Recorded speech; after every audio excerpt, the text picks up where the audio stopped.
Bonjour à tous, on se retrouve pour cette troisième vidéo sur les courbes d'intensité potentielle.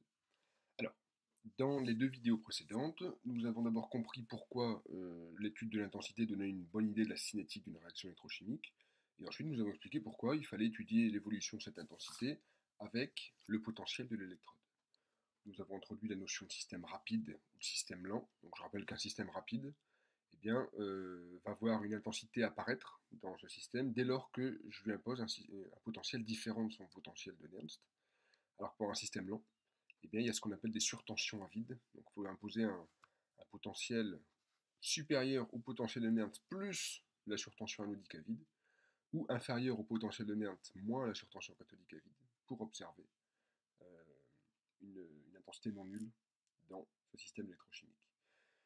Aujourd'hui, nous allons nous intéresser à un phénomène qu'on retrouve parfois sur les courbes d'intensité potentielle, l'apparition de ce qu'on appelle des paliers de diffusion. Donc on voit ici, on va essayer de comprendre pourquoi on observe ces paliers, et puis voir un petit peu les facteurs qui influencent l'intensité limite de ces paliers de diffusion. Donc ça s'explique assez facilement. On va prendre un exemple classique, donc une électrode de platine,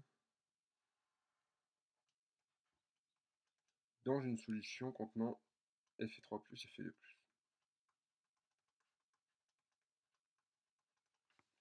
Admettons que je m'intéresse à la réduction. Fe3+, donne, j'ai oublié mon électron, Fe3+, plus un électron, donne Fe2+. Alors, on a dit tout à l'heure que le système fer sur l'électrode de platine, c'était un système rapide. Donc, je vais zoomer un petit peu là-dessus. Qu'est-ce qu'on avait dit hein? Il y a l'électrode, il y a une petite couche limite dans laquelle se font les transformations chimiques. En l'occurrence ici, c'est très simple, c'est un simple transfert électronique entre un électron qui vient ici du platine et le fer 3 qui va venir se transformer en fer 2. Mais alors, les fer 3 qui sont autour du platine, okay, ils vont vite se transformer. Si j'impose pas un courant trop important, pas de problème. Le temps que les fer 3 se transforment en fer 2, il y a par diffusion, il y a d'autres fer 3 qui sont ici, qui auront le temps de venir se rapprocher de l'électrode pour, à la suite des précédents, se transformer en fer 2. Mais si je commence à augmenter l'intensité du courant, si j'augmente l'intensité du courant, j'augmente la vitesse de transformation des ions fer 3 en fer 2. Et si je continue de l'augmenter, il y a un moment où ça ira tellement vite, la transformation des ions fer 3 en fer 2, que les fer 3 qui se trouvent un peu plus loin du platine n'auront pas le temps d'arriver suffisamment vite à l'électrode de platine pour remplacer tous les fer 3 qui viennent de se transformer. Et donc en fait, on va observer ce qu'on appelle une limitation du courant par diffusion. Pourquoi par diffusion? Parce que l'étape cinétiquement déterminante, ici, ça ne va pas être le transfert de charge, c'est un système rapide. Donc la transformation Fe3+, Fe2+, se fait rapidement. Ce qui va être cinétiquement déterminant, ça va être l'arrivée des ions Fe3+, de la solution vers le platine. Initialement, il y en a partout, tout va bien, mais très rapidement, ça va commencer à se tarir là, autour de mon électrode.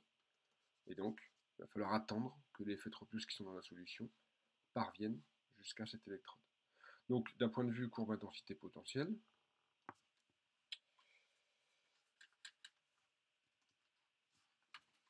on va tracer ça.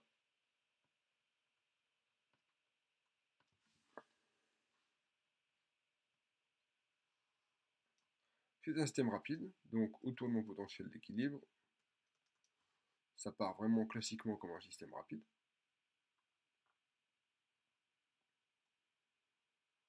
Voilà. Dès lors que je quitte le potentiel d'équilibre, il y a un courant. Par contre, si j'impose un trop grand potentiel, donc si j'accélère trop la réaction, eh bien, ça va saturer. Alors, nous on a dit qu'on s'intéressait à la réduction. Donc la réduction, c'est pas ici, c'est de l'autre côté, puisque on sait qu'un courant positif, c'est oxydation, courant négatif, c'est réduction. C'est la définition de la convention choisie qui nous impose ça.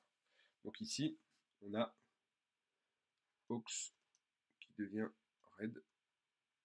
En l'occurrence, ici, c'est Fe3+, qui devient Fe2+.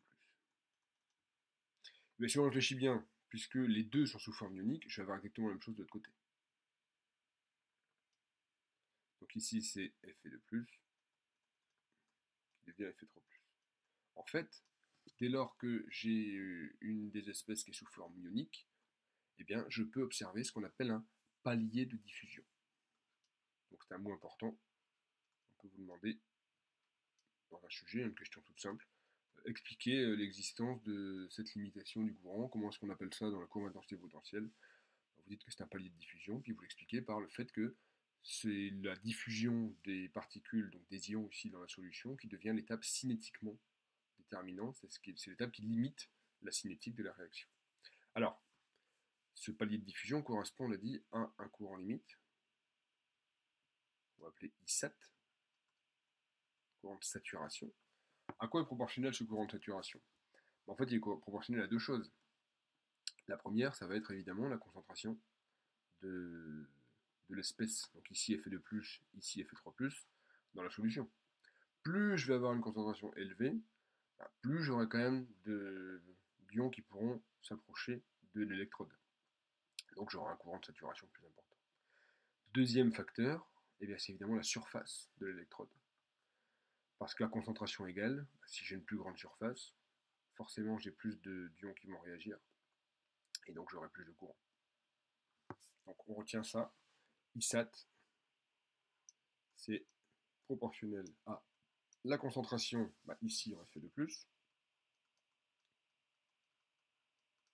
et à la surface de l'électrode. Alors notez que parfois, on peut vous proposer une courbe d'intensité potentielle non pas I égale F de E, mais J égale F de E, avec J la densité de courant.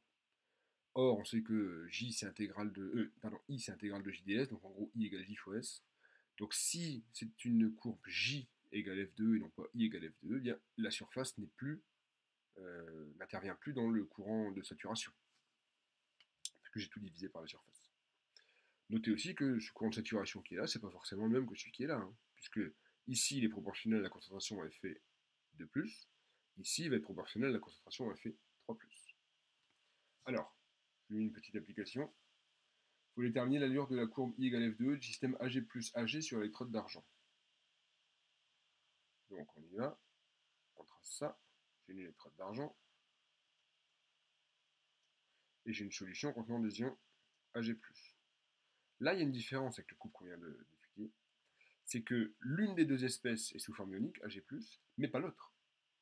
Donc ça veut dire que l'étape cinétiquement déterminante de diffusion aura lieu pour Ag+, mais certainement pas pour Ag. Ag est toujours là. Donc en fait, l'oxydation d'Ag en Ag+, n'est absolument pas limitée par la diffusion. Ce qui est limité par la diffusion, c'est la réduction de Ag+ en Ag. Donc si je trace ma courbe, I égale F de E,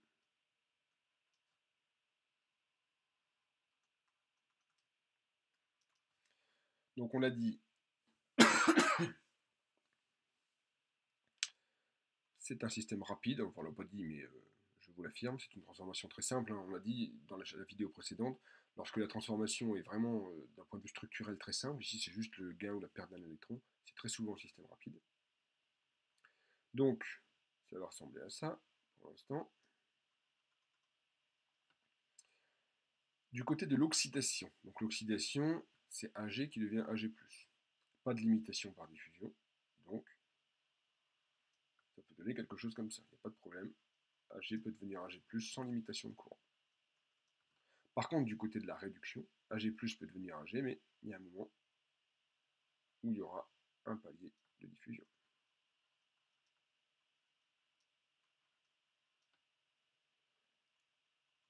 Avec un courant de saturation ici. Alors, on nous demande de représenter cette courbe pour différentes valeurs de la concentration en ion Ag+. En fait, ça va être différentes valeurs de saturation, tout simplement.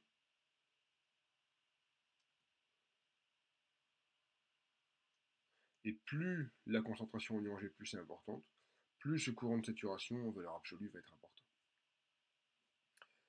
On termine cette vidéo sur les paliers de diffusion. Il n'y en reste plus qu'une qui sera sur, comme souvent en oxyde de réduction, le cas particulier de l'eau.